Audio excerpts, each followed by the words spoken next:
আপনারা দেখেননি আব্বাস ভাই একটা বেড়াল নিয়ে আদর করছে?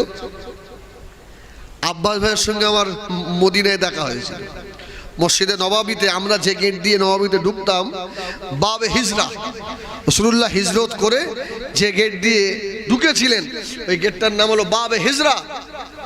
আব্বাস ভাই ওই গেট দিয়ে আব্বাস ভাই ছিলেন, আসিম বিল্লাহ ভাইয়ের সঙ্গে দেখা হলো, তারপর আপনার জোনায়েদ ভাইয়ের সঙ্গে দেখা হলো।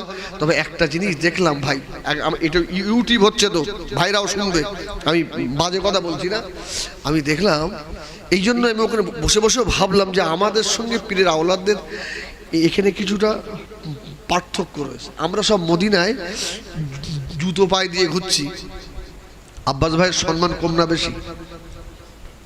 কম না বেশি? আল্লাহু আকবার বলেন। ইজ্জতের মালিক কে? আল্লাহ না? তাহলে আল্লাহ নিশ্চয়ই ওকে ভালোবাসে বলে ইজ্জত দিয়েছে। তো তাহলে আমি হিজবুল্লাহ হিংসা করে